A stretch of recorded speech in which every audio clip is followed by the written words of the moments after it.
And we are live. Yeah. Awesome. So, take care of a few things. So, hello everyone. I'm Libby from Your Inner Yogi, and and this is YIY Soul Conversations. I'm super excited to have our guest here with us, Ruben. I'm super excited to be here.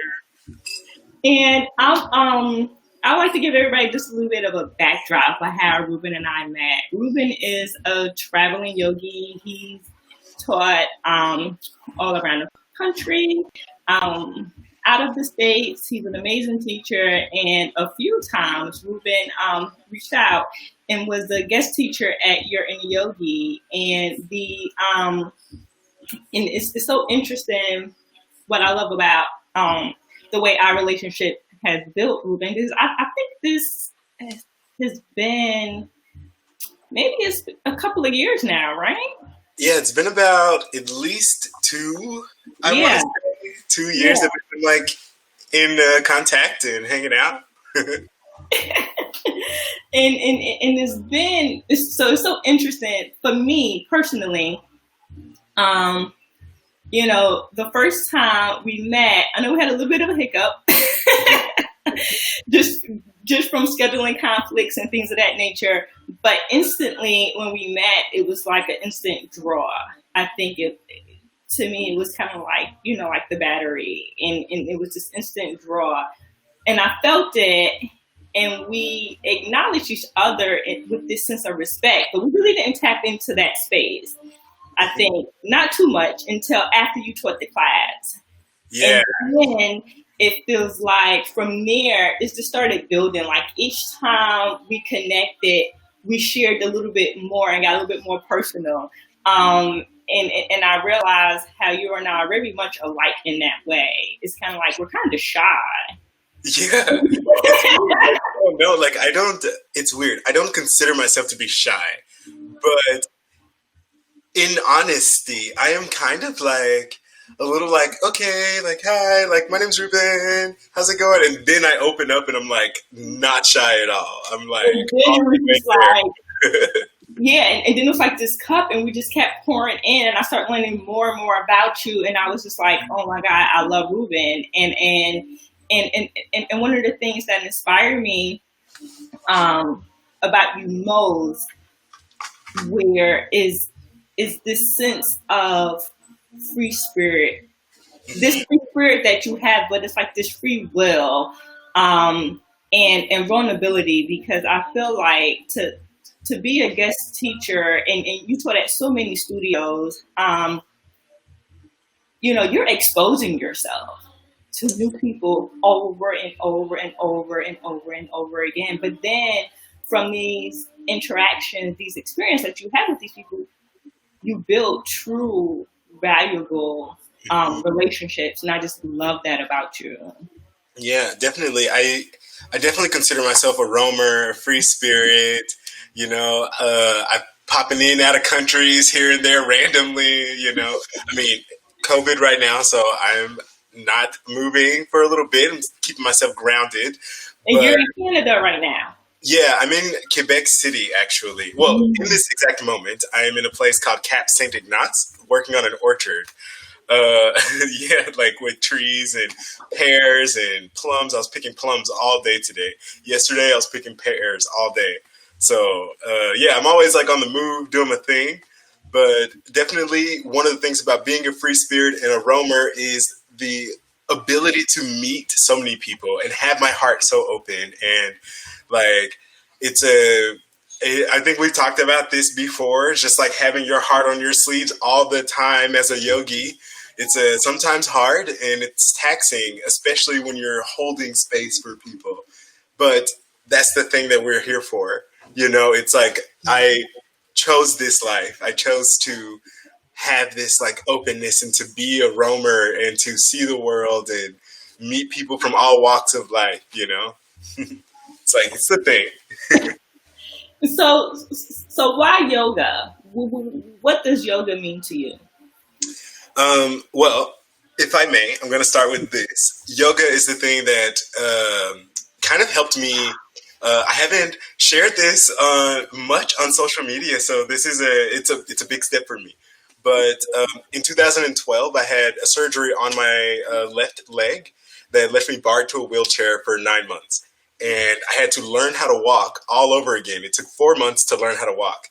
I also had gained so much weight that I was almost, I think, either at 300 or a little bit over 300 pounds. Oh, wow. And, yeah. And my doctor told me that they were going to have to put a metal rod in my leg in order to help the bones, or like they were going to remove the bones, put the metal rod in there. And I was like, I don't want that. Like, I was 18 at the time. I was like, I don't want that. Like, what do you mean? And I ended up finding my way into a yoga class in the middle of that. Like after the doctor told me, I went to a yoga class for about 2 or 3 weeks, 3 times that week, each week. So about 9 classes. And the next time that I went to the doctor, he was like, I don't know what to tell you, but your bones have like magically healed. And like, what are you doing differently? Are you exercising more? Are you taking more supplements? Like, what are you doing? And I was like, well, the only thing I changed was I started going to a yoga class. And the doctor was like, well, all I can say is never stop. Like, you should always go check into a yoga class because that is still helping you. So for me, yoga has been the thing that like propelled me into a future that I didn't see. Yeah. You know, it's been the thing that ties to my heart because the time when I needed, any time that I've ever needed to really focus on me and to do my thing, like yoga has been there. And that was like the pivotal, like the little star in the sky that I could see was that it saved me from being, having a metal rod in my leg. Yeah. And, and now it's bringing me spiritual healing and all types of other things. But yeah, yoga's my lifesaver right now. Man, if that's not a testimony, I don't know what is. Oh, wow. Yeah, right. Testimony, yoga testimony. And that's what inspired you to be a yoga teacher, correct? Well, yes and no. So like after that, I didn't immediately go, I want to be a yoga teacher. It was like I was taking yoga at the gym for free. Like, it wasn't like going to a studio. I had never been in a studio atmosphere. But I remember it's crazy, like to I don't know, say all this, but when I was meditating in Peru, in the Colca Canyon, I had this vision of myself teaching classes, and I had never thought about teaching yoga before until then. And I just saw myself leading a class, and I was like, whoa, like, I think I'm supposed to be a yoga teacher. I opened my eyes for meditation. My friend was like, Ruben, it's time to go. Like, what are you doing? Let's go. And I was like, oh, but I think I'm going to be a yoga teacher. And my friend was like, what? Okay, come on, let's go. I was like, all right, And what were you doing at that time? Like when I was meditating, or well, no, in your professional life. So like before you were deciding to be a yoga teacher, what was your professional? Oh, well, right, or whatever you want to call it. Like right. What was like before yoga? Okay. Well, I was in high school. I graduated. I had the surgery, so I didn't get to go to the college with all of my friends that I wanted to. I was like going to school online, doing that whole thing. And I was working in retail at a Build-A-Bear workshop, actually, like a teddy bear store. Yeah, I worked there for like my kids all the time. Years or something. Yeah, I was slanging bears, like I was doing the thing. Okay, but that was like my profession at that time was like super corporate. Like I was like, I want to move up in the corporate ladder. I want to do this. Yeah. And I was in school studying to teach English as a foreign language in foreign countries because I knew that I wanted to travel. That was like always a given. But I was actually in Peru on a scholarship to learn to take probability and statistics. So, and thank you for that scholarship because I didn't pay for nothing. Like it was great as an 18-year-old who had just learned how to walk again, and like being able to go and travel to South America, like it was amazing, So yeah, my professional life before yoga was like was corporate, but you know, And hey. then you have this realization of, no, I need to be a yoga teacher. Yeah, actually, my last day or the last week that I was at work, I remember I had moved across the country. I don't know if I told you about the cross country bike tour that I did with my best friend. Yeah, No. so I rode a bicycle from Memphis, Tennessee to Portland, Oregon in 2015 after my surgery because the doctor was like, "You may have trouble like riding a bike," and I was like, "No, I got yoga on my side." Like, and I literally rode my bicycle across the U.S. With my Oh my best friend. God. How many days did that take?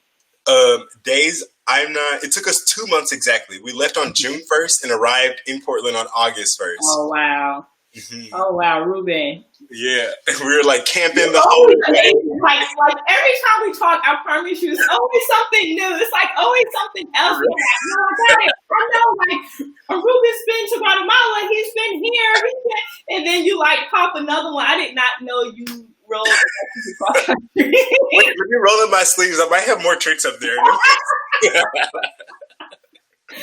Oh my God, you're amazing. You're Oh, so thank amazing, you. man. It's like what what what lightens your day? Like what inspires you? You know, honestly, the thing that inspires me the most are plants. It's so weird, I think, to a lot of people, but I'm so inspired by plant life and the way that like plants are so connected to the earth, and I feel like humans are an extension of the earth. Mm-hmm. So we have some type of disconnection in our world today with the planet. And for me, it's a big deal. Like I'm like, no, the planet is important. And I watch plants grow. Like, I mean, I'm literally on an orchard. So like, I'm like, oh my God, like that tree didn't have anything on it. Now there's an apple. But like those types of things inspire me because that tree keeps going no matter what the weather is. It's like the plants they keep growing. They come back every year. Like if the winter comes and it wipes them clean, in the springtime things will bloom again. You know, and I feel like we have to like look at plants a lot as inspire us to remember that no matter where we are, what's going on, we keep our roots. We stay rooted to who we are, to where we are, what we're doing, and we're sure to bloom and blossom. Yeah. So that's how I feel. And also, trees don't really have a lifespan. They just kind of like grow as long as their climate is appropriate for them. And we have to do the same things. We have to keep growing and growing and growing no matter what our circumstances are. And luckily for us, we are able to do that. So we're able to manage through the cold, through the heat, through the spring, through the autumn. Like we can do it. So, oh yeah. Philip, there you go. Stay connected with the earth. That's how you do it. And it's so true because even, it's exactly like you said, we change with the season. I know we get so used to being on the day-to-day hustle and bustle, but if you really just sit down and like tune in, we change with the season. And as we're approaching fall, we're in this space of transitioning, and personally, I know you and I were just talking about these transitions that we're going through and this really being in a place to allow ourselves to connect and listen to the universe, to the messages. Stop ignoring them. It's like, okay, we each have a purpose and like you said, we're forever growing, forever changing and transitioning. But in this season, this is a time of transition. Yeah, for sure. I mean, our bodies even change with the seasons. Like our doshas, we have doshas that change. Our dosha does not stay the same. We end up like in the winter, we're eating like heavy food that like keeps us nice and cuddled. And then in the springtime, like, I mean, I'm on an orchard, I'm eating fruit all the time. Like, I'm like, yes, I'll take an apple. Thank you. But like with that, we have to keep our bodies like in order, just like plants change with the seasons, we have to as well. Yeah. And, the other big thing about plants are they're all in communication with each other. Like they communicate through their root systems, through mycelium, like all of these different things. They're so connected. And us in our world, like luckily, we've been getting more connected, I feel, as humans with the planet and with the earth. But we have to stay like connected. We have to get that intuition where somebody's like on the other side of the room and you know what they're thinking in their head or how they're feeling just because that we're in the same space. You know, when we are in a room and we don't know how other people are feeling, then we are out of touch. You know, I'm just saying. Like, I feel you. And it's so true. And I think now, especially since the COVID pandemic, we've been forced to slow down in a sense, right? The world as a whole, we're slowing down, and I feel this shift of energy in that way. And recently, it's like you said, you know, like just to reconnect with ourselves, we have to go in nature to do that. You know, whether it's just putting your feet in the mud or yes, to a tree, and how dope it was earlier this week when you and I were talking. You were actually in a tree picking peaches, right? Or was it apples? Apples. I think that was the day I was picking pears. Like I was in the tree. Okay, but I want to be right. I'm like, oh my God, I think it was peaches up here. But I mean, I'm picking up apples every day. Okay, like I literally just ate an apple right before this, like that had just fallen. And I was like, oh, perfect, and I just grabbed this apple. I'm like, beautiful, like you know. But yeah, like I was in that tree, and I was like telling you like some of the things that I have been experiencing in my own life, you know. But at that time, like it was just I didn't realize that I was like also being like so in attuned with the tree that I was in as well, you know, like that tree was like changing and so am I. And it's like it was this, I think, was that the same night as the new moon that had happened? Yeah. Yeah, because I also didn't go to sleep that night and I was figuring out why. And I like walked outside and I was like, oh my God, there's a new moon. It was like 3. And I was like, why am I not in sleep? Like, what's going on? It's that whole Virgo season changing things, being like, okay, let me reorganize your sleeping pattern. Let me reorganize your life right now. So yeah, that tree that's a good tree. I'm gonna send you a picture of it. Look, I was just about to ask, can you send me some pears from that tree? Oh my gosh, yes. I wish. Oh my God, if I could, I totally would. These pears are absolutely decadent. Like, let me stop before I like make people jealous that they don't have these. I know I am. I remember. So it's so funny. We have this thing that we have to do, you know, like I said it to you. So remember, I was supposed to take a training in Guatemala. Of course, it got canceled. And then you were going to meet me in Guatemala. And now, you know, with you being in Canada, but of course we can't meet. I know, and I believe I said this to you. I don't know if I said it to you or not, but I know like we're destined to meet somewhere else other than Memphis. Of course, the next time we're in Memphis, we always connect. But I feel this shift of we're going to practice together somewhere out of Memphis, and I'm so looking forward to it. But I know, like when you're anxious for something, it typically don't happen. You just have to let it go and let it happen. But as you're talking about being in this orchard, I'm like, I want to be there. Yeah, exactly. I know. I've already been thinking in my mind, I'm like, how can I turn this orchard into a yoga retreat? Yes. Like, I mean, at some point we're gonna meet up. Like, you know, like Guatemala is like my best friend that I rode my bicycle with. Like, she still lives in Guatemala and she's raising my nephew there. Like, you know, like I call him my nephew. He's my best friend's baby, but he's my nephew. Okay, but like she's raising him there, so I know I'm gonna be back there. And Guatemala's calling you too. You know, yes, I can't wait. I'm so looking forward to it. And like just thinking about, you know, I believe it was a couple of months ago. Well, it was this summer. I'm not good with timelines. It was this summer we took, and I went with, it was my husband, the kids, and my nephew. It's the same, right? It's one of my closest friends' son. And we all went to the orchard here in the Johnston Orchard here in Memphis. And just that experience was so impactful of us being together, connecting with the fruit, you know, connecting with the trees. You know, like connection is a huge,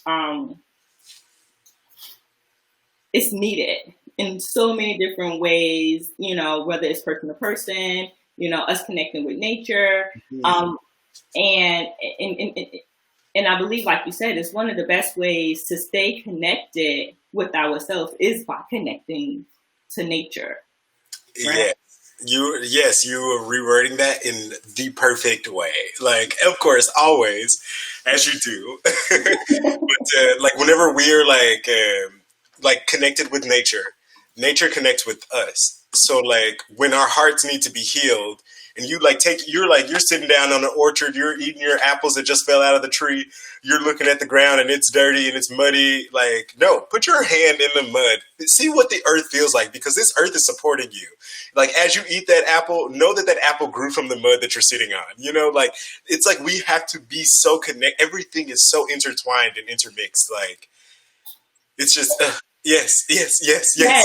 And I love what you just said, because it's a true experience. And so I remember I was in Arkansas at like a little yoga retreat there, and we were picking fruits. And you know, like I'm a city girl. I'm from East Orange, New Jersey. And I don't know nothing about planting and, you know, all those things, but I've always felt a connection and wanted to explore. Like I've always had this thing of wanting to explore and learn new things. And so the first time, you know, like we were picking strawberries, and the guide had said, "Oh, just eat it." And I'm like, I'm not going to wash it first? Like, in my mind, I'm like, what do you mean, just eat it? Like, and she took the strawberry, she wiped it with her shirt, and she bit it. And I'm like, okay, I'm going to try it. Ruben, that was like the best strawberry I ever had in my entire life. Right. Like, I bet. It's like, yes. But letting go of that, you know, that domestication, right? Letting go of that mindset of, you know, like, oh, I have to wash this, and I have to, you know, like these particulars that really don't mean anything. I think, above all, I just want us to wash our hands. Like, that is my big thing. Okay, wash your hands, please. Do not come up. Like, you can pick apples out of this orchard, but please wash your hands. Wash your hands. Yeah. Okay, and put your mask on. Like, put your mask on before you touch this tree, because I'm going to be in it later. Like, that's the only thing I'm worried about. You know, when you don't have to wash the apple before. Don't wash it. If it falls on the ground, pick it up, eat it. It's fine. But like, don't you touch my tree without washing your hands. Okay, that's how I feel. For real. No, thank you. Philip is grooving with us. He said, "I love full moons are beautiful." Yes, Philip. Yes. Yeah. And I know, like, Sundra said that it's a beautiful orchard in Arkansas. You know, we need to do a field trip, because the one that we went to here, I believe it's Johnston. It was nice and it was really cool. But, you know, like I said, it was an amazing experience, and that will really be nice to explore more orchards here nearby, because like where we are in Tennessee, we have so many. Yeah, there's so many farmlands, and we're growing so much in the South, you know, like we're feeding a lot of the states, you know. I will say, I want to shout out real quick to Tundra. That's my mom. Hey, Mom. And first of all, how do you know that there's a beautiful orchard in Arkansas and you ain't never took me? Okay, I'm going to let it slide, though. I still love you, Mom. So that could really be a field trip. Exactly. The next time we're in Memphis, we can go with our families to the orchard. Yeah, that's a good idea. I'm down for that. Yeah. You know, I'll make my parents go. They can say no if they want, but I'm still going to make them go. We'll drive. Yeah, exactly. Oh, cute. He said, I agree. That's perfect. Yes, deal. It's in writing now, Mom. Deal. Hi, Mom. And so, you know, like I said, I love your spirit, Ruben, and I feel like we had an instant connection. And what I love most is how we continue to grow this friendship that we have. And you know, what does it mean, you know, to be a Black queer nomad for you? You know, You own it, and I love that authenticity in that. You know, like it's just and you're very unapologetic about it, and it's difficult for people to own their truth and who you are. And I just love the way that you do it so naturally, right? Yeah, definitely. Like for me, being like a black queer nomad is like honestly, I do owe a lot of thanks, and I give a lot of thanks to my parents for like being there to raise me to be such a strong individual and being able to like manage that, like living in our world is pretty white. Okay, like I don't care what anybody says or who they don't believe it. I don't care. Our world is pretty white. So to be black, first of all, in this world is difficult. I will say, I've walked into yoga studios before, and I've been looked up and down. Like I will say, this was in Portland, Oregon. I won't name the studio or the teacher, but I walked in wearing my Guatemala getup. I think I was wearing like a crop top. And I was like, hey, like I just breezed in from Guatemala. I was like in my whole like Zen state. And I was like, I really want like to teach yoga here, And then the girl literally looked me up and down and was like, but you're a yoga teacher? And I was like, girl, first of all, I don't care if what I have on doesn't look like a yoga teacher, but you're not going to body check me, look me up and down, and then question whether or not I'm a yoga teacher just because, like, of whatever reason you had. Yeah. So to be a black yoga teacher, first of all, is already hard because it's hard for us to get jobs in white studios, which is why I was so in love with Your Inner Yogi, because first black-owned yoga studio in Memphis, Tennessee. Yes, like please let me work there. That's how I felt. And then with that being queer in this world, it's not even. It's like such a like almost like taboo subject in so many places. Like a lot of people are like, okay, yes, like LGBTQ, that's great. Keep that on your side, whatever. But I'm gonna wear my truth. Like people walk around wearing their truth all the time. I want to wear mine. Like I'm queer, and that's that. I live my truth and I honor it. And I stand up for all of my queerdos out there, like, yes, I'll be the first one to stand up in a crowd and be like, yes, I'm queer. Hello, that's me. My name is Ruben Tree and I'm Queen, Your Highness. Thank you. Like that's me. That's just how I am, and then being a nomad with both of those titles already, like being something that's like, attached with my being. It's also hard because I travel. I was in Central America, South America, and you can't walk around and be flamboyant. I was going to ask you that because I know you do travel. I'm sorry to interrupt you, but no, you're good. Yeah. So how is that? It's okay. So it's been okay in some places. I have this amazing friend in Antigua in Guatemala who helped me own my queerness because they are also queer. And I remember we were wearing like cheetah print and like short skirts and high heels, like walking down the street in like Antigua. People were giving us all kind of looks. Like some lady let down her window and like yelled at us. And like my friend was like, I'm so sorry that you're experiencing this. And I'm like, no, it's okay because you live here. Like I am here as a visitor. Like, are you okay right now? Because we don't have to do this. And my friend was like, no, I need this. And I'm like, well, I got you. I'm here for you. Let's do it. I haven't found much trouble with being queer or gay in Central America. Mostly, I feel because I am black. So a lot of people don't like. They automatically have that like, okay, black person, like don't look, like don't give any attention already. But then also with like gayness, like people, I am a normal person. I don't need to walk around and like, wear a big rainbow across my shirt to say that I'm gay. I am, or like I am queer. Like I can do that. The biggest problem I had as a nomad was like while I was living in the Caribbean.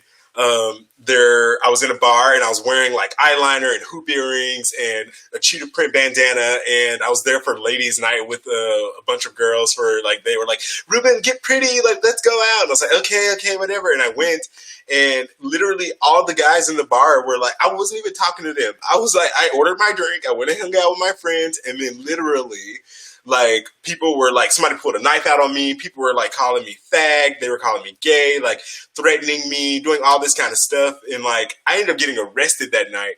And when I went to the jailhouse, the police told me that they arrested me specifically because I was at danger.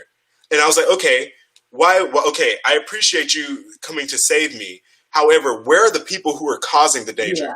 And they were like, oh, they didn't get arrested. And I'm like, okay, so where's the guy who pulled a knife out on me? And they were like, oh, he's still at the bar. Oh, okay, so you're trying to protect me by leaving everybody else in harm's way? Like, that's not okay, you know?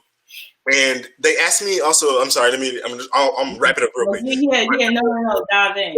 Like, they asked me, like, what I did for a living. I'm like, I'm a yoga teacher. And they're like, well, aren't yogis supposed to be, like, you know, non-violent, or like, they didn't use non-violent. They're like, aren't you supposed to be like at peace and everything? I'm like, yes, I'm at peace with who I am, but ain't nobody gonna disrespect me like that. Like, or anybody them around. Like, if I had been looking like straight image and somebody else was being picked on, I would have did the same thing. I would have been like all in that about, like, you know, stopping, like, I don't care who they are or what you're doing. I'm here to protect people and I'm here to help people heal. That is my job. Like, that is how I feel, you know? And sorry, what were you going to say? I'm just going to put it out. No, 100%. And, you know, one of the things, you know, like I talk about this with my kids and with my husband, and I've always had the space in the room just to be like open, you know, open and just see very clearly that, you know, what pisses me off about it is that people want, you know, other people to confine to their ways because it makes them uncomfortable. Mm-hmm. When it's the people that's uncomfortable that need to deal with their shit. You know, like, it's not us. It's not, you know, whether we're talking about sex, gender, race, it's because they're uncomfortable. We need to confine to that. And it pisses me off because it's like, no, if you're uncomfortable, you need to deal with your discomfort. Mm-hmm. You know, exactly. Like if you're at a restaurant and somebody's talking too loud at the restaurant and it's getting on your nerves, you don't go over to them and say, hey, excuse me, can you be quiet? You get up and you're like, you know what? I don't want to be here anymore. That's how you handle being uncomfortable. Yeah. You know what I mean? You know, and then, you know, and then it's the opposite where you have this sense of entitlement and it's like, that isn't your right. You know, like you don't have the right to determine what my rights are. Mm-hmm. You know, like I'm gonna put my finger in church, you know, hold it up, like, let me, excuse me. Yes, exactly. I just want to agree with what you're saying right now because that's the thing. It's like, let me live my life. Let me do my thing. You know what I mean? I don't care what you do in your private time. I don't care who you're hanging out with. I don't care any of that. So I need you to not be intensely or angrily mad at me because of my decisions. They do not affect you. And if they do, I like come have a quick chat with me and I'll explain to you why they don't matter to, like, why it shouldn't matter to you. You know?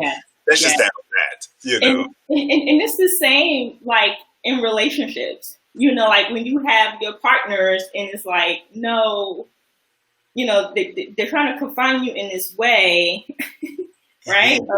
Of limiting you, and you have to be in a space of owning whatever your truth is to say, no, this is me. You accept it or you don't.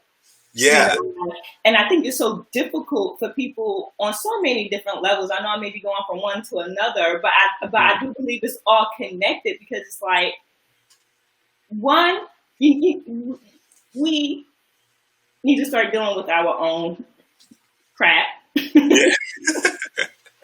I would just come first instead of trying to confine other people. But then on the opposite, man, it's such a freedom. Going back to what inspires me most about you is owning your truth and not allowing somebody else to defer you from that. And that's hard because although we may say, I don't care what people think or what people say about me, whether we are on or off the mat, it does affect you. You know, like it does.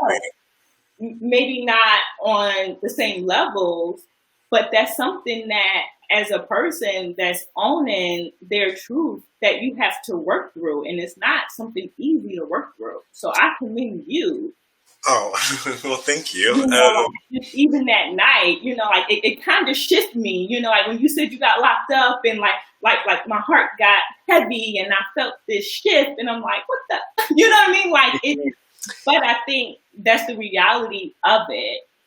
Mm-hmm. Well, definitely. And I mean, and honestly, I probably could have handled that situation a lot better.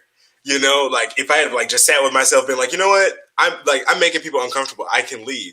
But it wasn't for me. It wasn't that. It was like Yeah, I am comfortable right now. I have hoop earrings yeah, on and I have on eyeliner and I'm with all my girls. Like, yeah, let me be comfortable. Let me do my thing.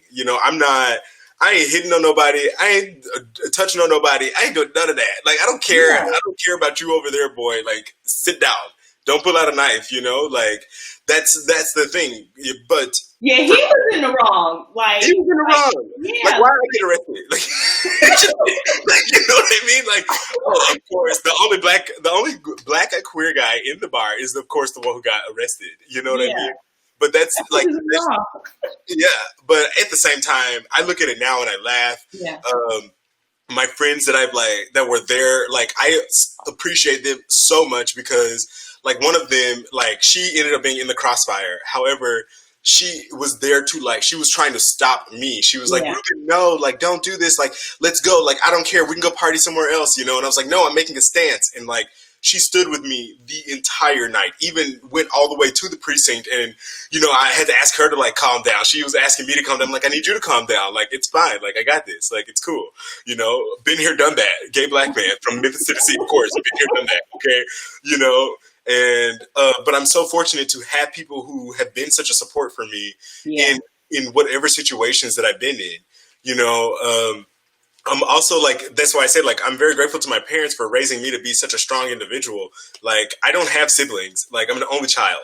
So I don't get to like call my big brother and be like, yo, big yeah, brother, like this happened. Or like big sister, like I need you to go beat this person up. I don't have that.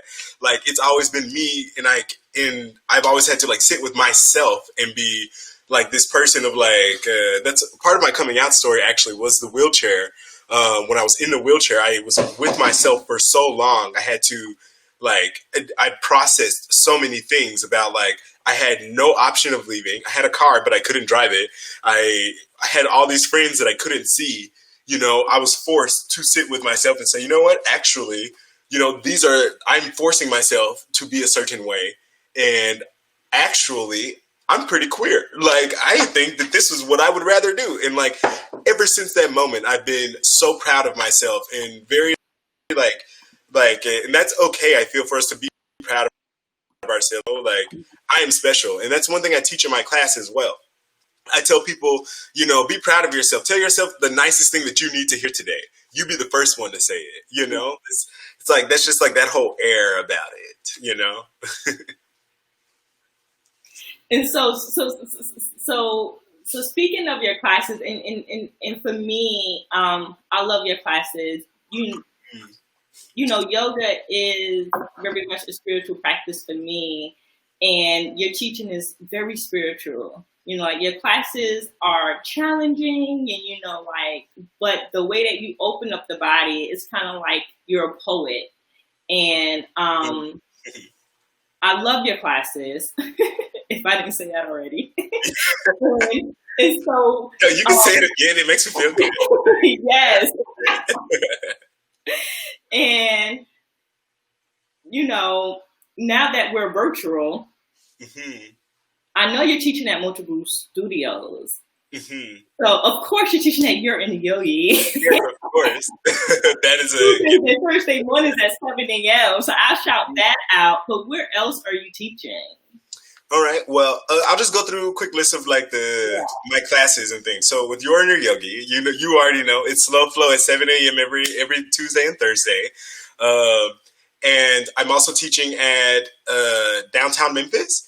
I hold Joanna's so nice. That she like still like I haven't had many students in my Saturday class, but I teach a yin yasa, and she's like all about letting me keep that yin yasa flow. I think I did this flow once at Your Inner Yogi, like back in the day, like first year we met. And nice. like after that, there's Blended Plus, which is run through a friend of mine in London. and Okay. Blended Plus is for Black Indigenous people of color and LGBTQIA people. So And it when is is, that class? huh? And when is that class? What day and time? That one, so we're in a little metamorphosis of it right now because we're Okay. taking a step to look at it, to see how everything can form and what we can do from it. But I taught twice last month in August, and then I think we took this month off, and then we're gonna, if you want to know for real, y'all got to check out my Instagram. Yeah, I'm about to say because I Real quick. Check out my Instagram, follow my story, you'll find out. Right, exactly. And then the last one is my absolute baby. It is the thing that I like, the class that I pour so much energy and love in. I started it the week that Black Lives Matter protest began. It is called Black Space. It is a BPOC, Black Indigenous People of Color, LGBTQIA plus, and for allies. And it's free on Tuesdays at 2 p.m. Eastern time or 1 p.m. Central time. It's free or pay what you can or pay if you can. And that class for me, it's such a baby, and I love it so much. I've never done so much marketing in my life for this class. Like every Black queer yoga teacher that I find on Instagram, I'm like, hey, I teach this class. Please come. I would love it. That is my absolute baby. And if anybody ever wants to join in on that class, or if you have friends that you want to invite and all of that, just reach out, hit me up, Ruben_Tree, and I will make sure to get you in that class. But other than that, those are the classes that I'm teaching right now. Oh man, you have to. So to our viewers, you have to take at least one class from Ruben. Like I said, his teachings, and he has this sense of wisdom that I feel like you offer in each and every class. And it's this,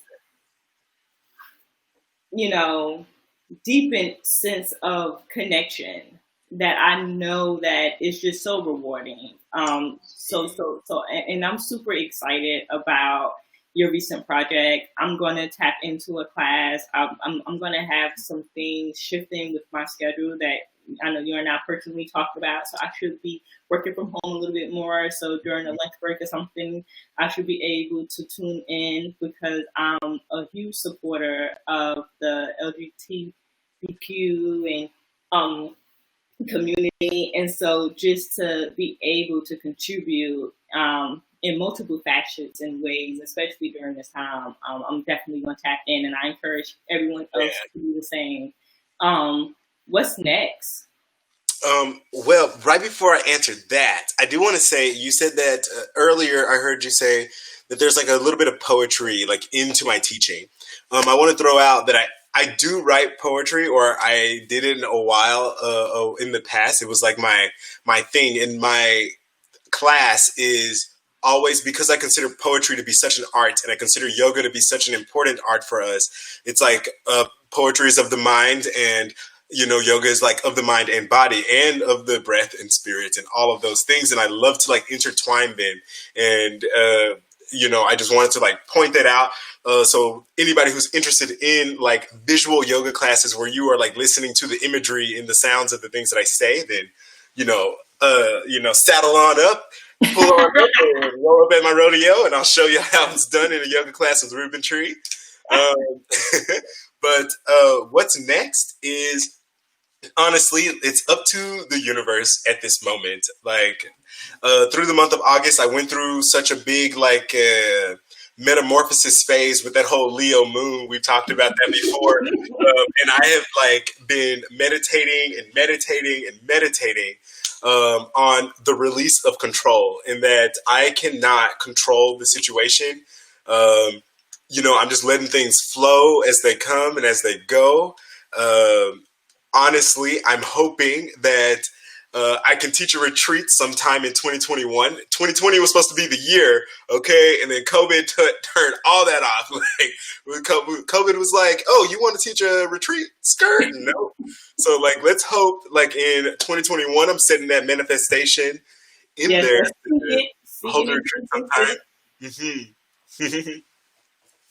But yeah, that's that. I mean, yeah, I don't really have much else like planned because, like I said, like I'm in that release of control phase right now. It's Yeah, like, yeah, yeah. And I love, you know, I think that's kind of like a tricky question to ask a no man, right? You know, like what's next? It's like if I wake up tomorrow and I want to do this, I'm going to do that, right? yeah, if I wake up tomorrow and then out of nowhere I accidentally buy a flight to Italy or like to Rome or like wherever, like I'm on my way. I You love know, that. day Yeah. by day. That's the way to do it. Hmm. And you're right. You know, like that is, you know, we teach in our classes a lot that, you know, the true place that like exists is in the present moment.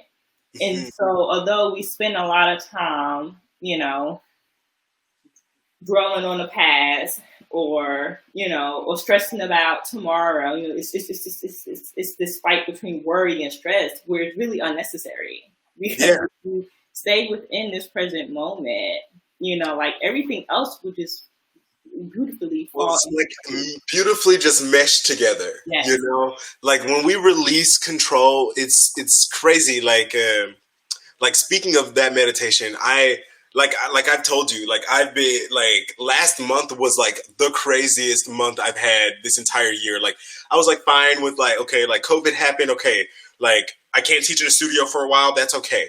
Like everything was like okay, okay, okay until August happened, and when that Leo moon came in, I was like I'm done. I quit 2020. Where's the reset button? This is not fair. Like Yeah. whatever. And being on this orchard is actually a part of that healing process for me was coming here to release the control that I was like holding on to, like you know that action of aparigraha, of letting go of you know whatever. And like you know a lot of times people say like oh that's like to material things or whatever, but that also is like emotional as well, and like to things that we lock our minds on. Like I had my mind set that I was going to do this specific thing and then it didn't happen, and like I'm like, but this is my plan, you know, and then I have to release that control and send it off into the abyss and like, you know, hey, my hands are up. I'm gonna do my thing, you know. But yeah, it's you know, in my class I've been also like trying to teach a little bit more about the release of control and like processing the emotion that you get during that because there's you will go through the entire roller coaster of emotions in order to release control and it's gonna be hard. Okay, Yeah. there's that whole like one thing I teach in my class, I'm just gonna throw it out real quick. One thing I teach in my class is like a lot about from the things that I've learned from the four winds of the Peruvian medicine wheel. You know, and the first thing is shedding layers, and that is like the serpent cycle. Like you shed layers, you let go, like you release, and like let you bring your most vulnerable self, like flesh out of your skin. Like okay, now what world? And then that's when everything starts to fall into Flesh place. out of your skin. Yeah, like I don't know, did that make sense? Flesh out of your skin. Yes. Yeah. Yes. Okay, good. You peel it all off, right? Yes. Oh, Ruben, thank you so much for this time and your wisdom. Do Oh, you thank you have so much. a final offering for us? Yes, I do. One thing that I always share in my class, no matter where I am in the world or in virtual or in person, is you have the ability to engage or disengage as much or as little as you need to. That is your option. You know, I tell people this because on the mat, if you are in chaturanga and you're just sitting there in your high plank, you have the option to like flex your fingertips into your mat. You can engage your forearm, bicep, tricep, really align yourself into that pose. Off the mat, you have that option as well to engage in a conversation that doesn't sit well with you or disengage. Just like in that chaturanga, if your fingers aren't feeling it today, then relax them. But keep your forearms strong. Engage as much as you can or as little as you need to. You know, like that is the mission that we are all aiming for is learning how to engage and disengage as much or as little as we need to, and that we will find balance. Mm, thank you so much, Oh, Ruben. and It's thank been such you for a having pleasure. me. I'm looking forward to when we're able to reconnect again in person. I want to thank everybody for joining us. Hey, Thanks, guys. thank y'all so much for tuning in and joining us as we are. Mm-hmm. And accepting us for like who we are and where we are right now. Exactly. And we send to you all love and gratitude. Love. Wait, I think Philip just. Hold on, Philip. I see. How can I find yoga? Donzali. Oh, sorry. I see Donzali said, "Hey," and Philip, you said, "How can I find yoga for people like me that has a bad knee and feet?" Well, I mean, do you want to? I can say something about that. Well, first thing is you got to like jump into a class. But when you jump into that class, the first thing that you tell that teacher is, "Hey, I'm letting you know I have a bad knee and a bad foot." And if that teacher tells you to be careful and mind it because you know your own body, then you need to not take that class. Because the first thing as a teacher is they need to know your body. They need to tell you, like, okay, if your knee is hurting, if they're like, "Hey, Philip, in your chaturanga, don't go down with your knees first. If your foot hurts, then don't like smash it on the ground. You have to like look for those things. You can also find really good classes just by like tapping in on Instagram. There's so many yoga teachers that are teaching out of pocket, that are not making money from studios, and they need to be supported as well. And they are incredibly talented. And I hope that they are, BIPOC and queer. Yes. And I think, and to add to that, I think you can, reach out, to do your research on teachers and studios, and you can even tap in and just have like a consultation with the teacher beforehand. Mm-hmm. Even before you either walk into that class or you reach out to them, they may even, want to do a private lesson with you. And then you can go to a studio. But I think, like Ruben said, it's important to let the teacher know. And even if you wanted just to do a private lesson, to get a one-on-one for a couple of sessions, and then you'll kind of will be aware of your body if you do go into a group class. And so, you're in the Yogi is here, so you can reach out to us. And just saying, I do teach those private lessons as well. See? And also, you can find free consultations through teachers where they will ask you to like do certain poses, or like they will ask you how your knee feels in certain places. Don't call your knee a bad knee. It's a good knee. It's still working for you. Yes. And so Ruben, tell everybody how they can find you, your IG page and all that goodness. Cool. Find me on Instagram at Ruben_Tree. That's at the ampersand at symbol, and then RUBEN_TREE. And on Facebook, you can go to Ruben Tree Flows, and you'll find me and a lot of cool posts and offers that I make. All right. Thank y'all so much. And his poetry, you can find his poetry on his page too. In my post. Yeah, in your post. See. Mm-hmm. Yeah, we're there. Like I finished each other's sentences already, And so we love you guys. Thank you so much for joining us. Don't worry if you missed it or if you didn't get a chance to join us for the entire 60 minutes. We will repost it, and it will be available on our YouTube. Again, thank you guys so much for joining our YIY Soul Conversation. I love you, Ruben. Sending you tons of love and gratitude. I love you too. Thank you so much.